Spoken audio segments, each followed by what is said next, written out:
fairy disguise. Madam, I resent that. I'm a pixie, not a fairy.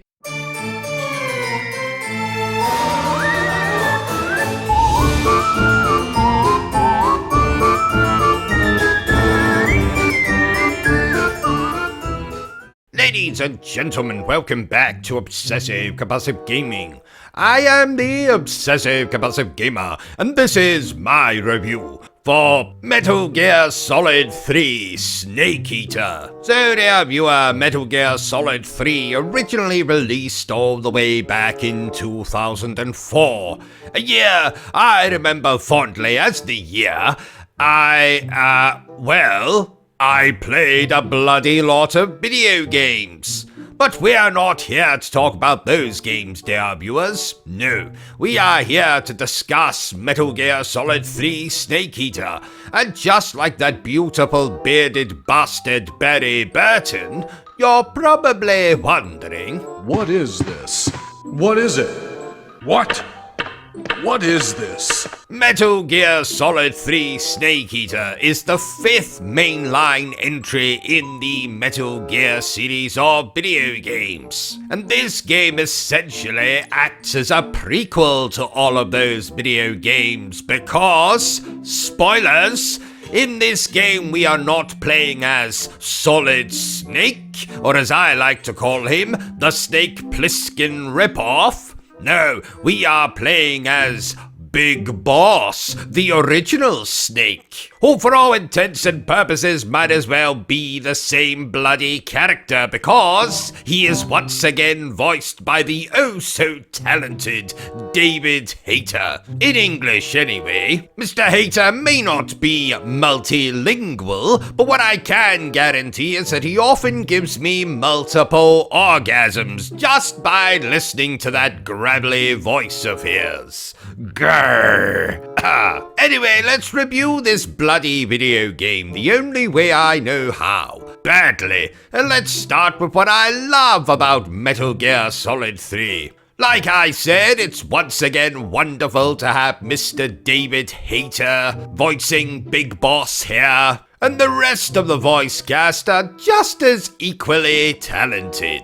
Bit of trivia for you, dear viewers, but did you know that the actress who portrayed Ava is actually the same one who plays Ariel in The Little Mermaid? In the original, not the Hans Christian original, the Disney original, the animated one, not the live action. You get the point. So yes, voice acting absolutely top notch. Also, for this being a PlayStation 2 game originally, the game still looks rather wonderful today. Especially all of that foliage and fauna. Because, spoilers, you're going to spend the majority of your time in this game traipsing through the bloody jungle, eating snakes, that's where the bloody subtitle in the title comes from, sneaking up on enemies, taking on bosses, having will they, won't they, maybe they will, maybe they won't, scenes with Ava, healing yourself in oh so convoluted ways. The jungle looks splendid, the graphics look splendid, Snake looks splendid.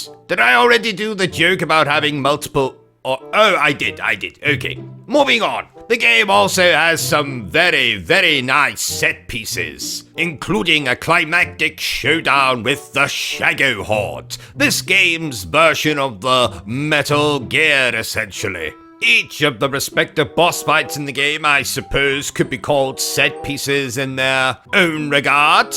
Most famously, the one against the End, the oh-so-geriatric Santa Claus-looking mother-brother, with a parrot on his shoulder and a sniper rifle nestled neatly between his legs. The final showdown of the game against the boss. That's the boss, not Big Boss, because you're playing as Big Boss, so you're not going to be fighting yourself, are you? That's when I was getting into the whole Big Boss actually has a doppelganger who you play as in Metal Gear Solid 5. We'll deal with that when we get to it. No, you're not going to be fighting against yourself. No internal struggle. more or less. Apart from in those will they, won't they, maybe they will, maybe they won't scenes with Ava.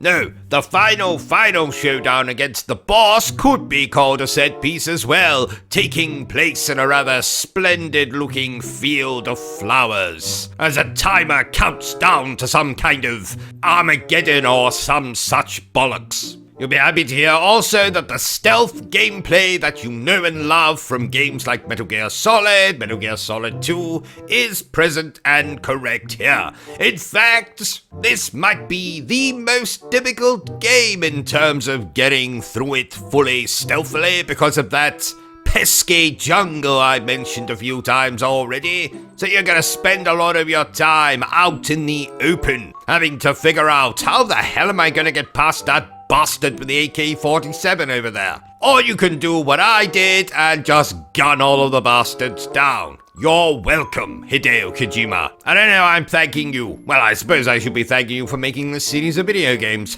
Ha! So we've talked a little bit about what I like about the game. What about what I don't like about the game so much? Well, we have to start with the character of Eva. Yes, I know, yeah, she's a very attractive woman. Yes, she rides a motorcycle. Yes, I'm very sure you would like to ride her as well. Yada, yada, yada. But let's get one thing absolutely clear, dear viewers. I will not be taken in by all her femme fatale allure, unlike a certain big boss. Ava is probably the most despicable character in the entire game, and knowing full well that she's basically playing you like a damn fiddle for the whole game. There's another little reference to Metal Gear Solid 5 there. Ha! Can't wait to talk about that game. Yes, knowing that she's basically manipulating for her own ends for the entire game actually takes away from what might otherwise be a very sweet, very heartfelt love story. But no, the bitch has the audacity to have sex with you and then she runs off with some microfilm or some such nonsense. And that's not to mention the fact that she's essentially used as some kind of sex instrument for the duration of the game. Not only is Volgin, this game's antagonist, basically forcing her to have sex with him at every single opportunity, but then you've got characters like Ocelot basically feeling her up. Speaking of feeling her up, this game has a lot of characters being felt up for no good reason. Volgin feels up Solid Snake. Ho ho bollocks. Should I say Big Boss? It's very confusing. Same voice actor, practically looks like the same bloody character. No, he feels up Big Boss. Ho ho bollocks. Then we have Ocelot feeling up Ava, not once, but twice. Ho ho boobies. And then to top it all off, the bloody woman's a Judas in the end. Oh, no, I don't like her at all. I'm also not the biggest fan of some of the more famous boss fights in this game. I already mentioned the one against the elderly character called The End. Frankly, I found that entire encounter to be completely and utterly dogshit boring. Yes, it's a new term, dogshit boring. I invented it and I will be trademarking it. That is, of course, unless you take the opportunity to kill the bastard early, if you remember to pick up a sniper rifle. But if you do the boss fight legitimately, you have to basically find a way of sneaking up on the old bastard or shooting him from a distance. That's if you can find him in the first place. The whole thing goes on for far too bloody long. Unless, of course, you cheated by killing him early, or waiting a week for the old bastard to die. No, not fun at all. And that kind of carries across to the final encounter with the boss as well. The best way to handle that encounter is once again to treat it stealthily, and once again it's incredibly dull. No, I prefer some of the other boss fights where I can go in, guns blazing. Are you noticing a pattern here? I'm not very good at stealth. I don't have the best patience in the world. Also, I've never been into the whole espionage thing, unless it's the really, really, really good James Bond movies like GoldenEye or Die Another Day. Maybe not that second one. But still, while I appreciate all the nods to the James Bond franchise, I have always found the title song of Snake Eater to be completely out of place in this game, and the fact that you have to climb a ladder for about 5 minutes listening to the whole bloody thing again doesn't help. Also, we have to talk about the escort mission. One of my favourite parts in the whole game is that showdown with Volgan and the Shago Horde.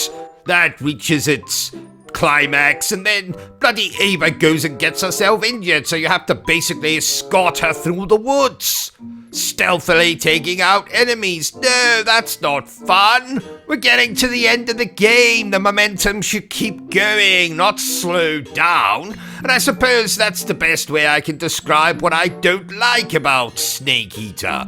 There's too many instances of the game slowing, grounding to a halt. You have to sit in stealth. Of course, this being a Hideo Kojima game, the cutscenes go on for ages. When I say ages, I mean ages. You could play another entire game in the length of time you have to sit and watch cutscenes in this game. And I should know. I did it. But don't let my curmudgeonly old man antics ruin what is still an exceptional Metal Gear Solid game. Is it my favorite one? Not even close. Do I think it's incredibly overrated? Yes, I do. But I'm still looking forward to the remake. And I would still score this a very healthy 7.5 out of 10 if I scored games on this channel, which I don't. So, I'm just going to declare that Metal Gear Solid 3 Snake Eater is very good. So there you have it, ladies and gentlemen, my review for Metal Gear Solid 3. If you enjoyed this little review of mine, don't forget to give me a thumbs up. If you haven't enjoyed it, well then feel free to give me a thumbs down. But please remember the single most important thing I always tell you, dear viewer, and that is to always stay obsessed with gaming. Are you still here?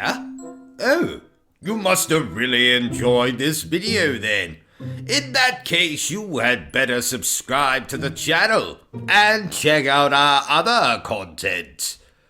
Otherwise, you're a booby pants, and no one wants to be a booby pants.